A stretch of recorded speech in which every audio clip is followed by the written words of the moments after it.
date de demain, vous voyez, parce que j'en fais un demain, donc du coup j'ai inversé les deux. On voudrait pas trop. Donc on est bien le 25 novembre. Bonjour.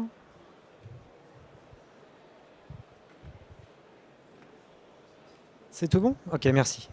Donc bienvenue et merci de votre présence. Donc je me présente, je m'appelle David Deplanche. Donc je suis partenaire de la société Igenium et notamment des produits de la gamme FactoryWise.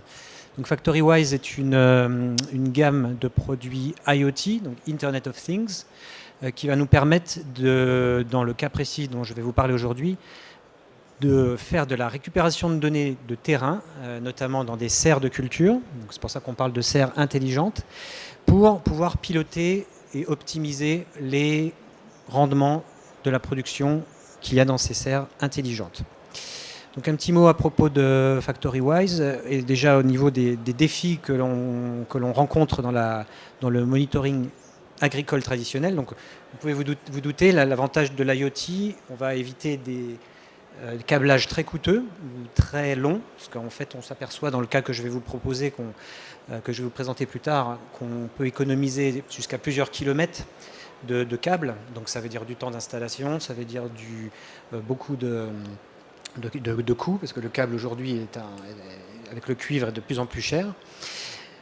L'autre défi du monitoring traditionnel, c'est-à-dire quand on n'est pas avec des systèmes de surveillance IoT, c'est ce qu'on pourrait appeler la surveillance fragmentée, c'est-à-dire que vous n'avez pas tout le temps les oreilles qui sont ouvertes sur le terrain. On se rend compte qu'on peut louper pas mal d'informations si on n'a pas une surveillance continue, notamment des serres de culture dont je vais vous parler.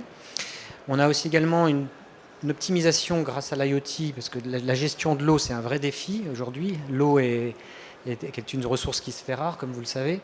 Donc on essaie, quand on est dans des environnements notamment qui peuvent être un peu arides, on préfère l'économiser. Donc en fait, on essaye de faire de la gestion efficace de l'eau grâce à des systèmes IoT. Et puis le dernier défi du monitoring agricole traditionnel, c'est le manque d'automatisation, c'est-à-dire qu'on ne peut pas déclencher automatiquement des actions de l'arrosage, du pilotage de serres, si on n'est pas connecté, notamment par des systèmes IoT type FactoryWise. Donc l'approche de FactoryWise, c'est la suivante. On essaye tout d'abord de proposer des capteurs de terrain robustes. Donc c'est très important puisque ce sont les oreilles qui sont sur le terrain. Donc sans ces oreilles, forcément, on aura du mal à écouter et donc à restituer de la donnée vers le système de transmission radio. Via le protocole LoRaWAN, c'est ce qui nous permet de faire la transmission du signal sur des très longues distances. Donc quand on dit très longue distance, on est en gros de l'ordre des 8-10 km en open field, c'est-à-dire sans obstacle particulier. Donc ça, c'est ce qui permet, dans des sites un peu étendus, comme on peut l'être dans le cas de nos serres, de transmettre de la donnée sur de très longues portées.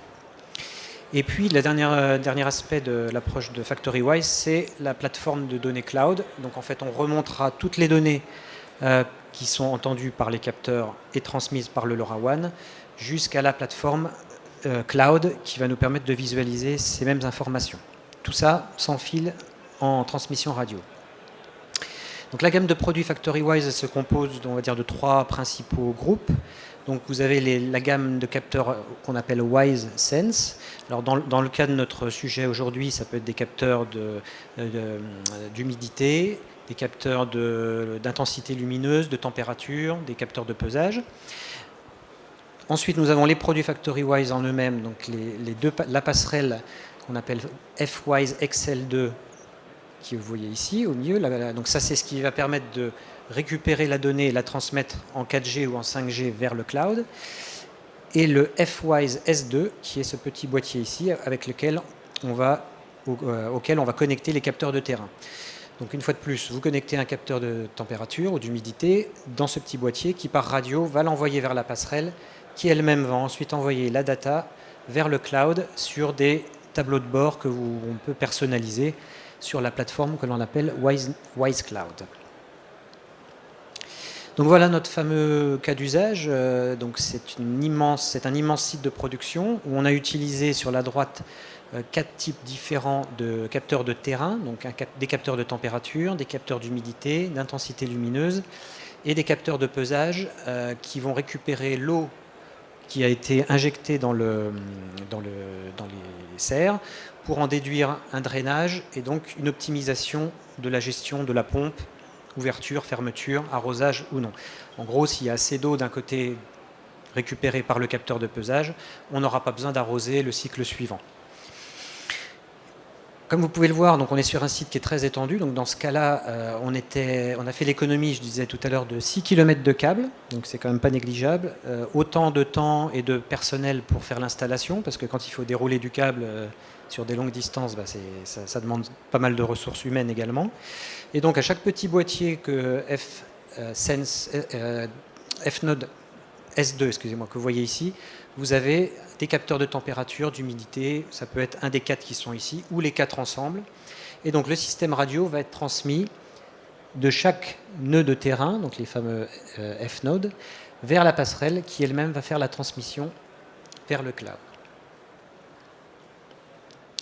Donc c'est des applications qu'on peut retrouver dans la production agricole dans plusieurs domaines. Donc la culture maraîchère, donc là, l'image que vous avez vue précédemment, c'était de la culture de tomates et de concombres uniquement. Mais donc, on arrive à avoir des augmentations de production assez importantes, de l'ordre de plus de 20%. C'est ce qui s'est passé chez notre client. Ça peut également être la gestion automatisée de l'arrosage, les deux étant également possibles. Dans le cas que je viens de vous montrer, on avait et d'un côté la gestion de la croissance et également la gestion de l'arrosage. Donc là, en gros, on pilote des vannes d'arrosage, on les ouvre, on les ferme, en fonction de la demande du plan, en sachant que, pour l'anecdote, vous avez des plants type concombre, par exemple, s'ils sont arrosés plus de 3 heures par jour, ils pourrissent immédiatement. Si c'est moins de, je crois me rappeler, c'est 1 heure par jour, et ils sont complètement foutus. Donc on peut pas se permettre, malheureusement, de rater des arrosages, et vous avez compris que la fiabilité était un sujet extrêmement important sur ce type de système. Donc pour éviter le gaspillage de la production et pour augmenter sa rentabilité, sa productivité. La dernière chose, là c'est plus épisodique, mais ça peut également être utilisé dans la production horticole. Donc là, ça sera principalement de la gestion pour la croissance de la fleur, de l'intensité lumineuse, de la température, de l'humidité, éventuellement de l'arrosage également, mais en général, ces arrosages-là sont pas forcément automatisés. Donc à retenir les avantages clés de l'agri-monitoring IoT, donc la réduction, vous l'avez compris, des coûts d'installation, donc le câblage principalement, mais également pouvoir disposer des ressources humaines pour faire autre chose que d'installer du câble sur des kilomètres et des kilomètres. Le deuxième point, c'est l'optimisation énergétique, donc parce qu'on peut déclencher grâce à ces systèmes du chauffage quand il y en a besoin, ou de la climatisation quand il faut aérer. On a eu des cas aussi où on ouvrait, grâce au système IoT sur la base des capteurs, de la détection des capteurs, on ouvrait des portes de serre, des fenêtres de serre pour pouvoir rentrer de l'air frais et que les plants soient le mieux ventilés possible. Le troisième point, c'est la surveillance en continu et en temps réel. Donc ça, vous avez compris. Au lieu d'avoir quelqu'un qui va aller périodiquement vérifier si la plante a suffisamment d'eau, on peut l'automatiser par des capteurs de terrain qui vont, eux, renvoyer l'information sans fil vers la passerelle et donc vers le cloud.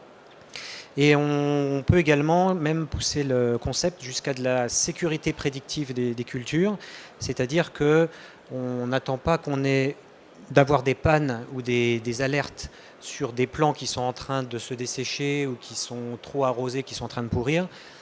Tout ça, on peut l'anticiper grâce aux données qu'on va récupérer dans le cloud. Voilà, donc nous sommes présents sur le village by Crédit Agricole. C'est en stand J18 et vous êtes les bienvenus. Là-bas, j'ai une passerelle à vous montrer si vous souhaitez voir à quoi ressemble le produit dans la vie réelle. Est-ce que vous avez des questions, des interrogations là-dessus? Voilà. Merci pour votre présence. Et donc l'équipe Eginium est basée sur le stand J18. Merci.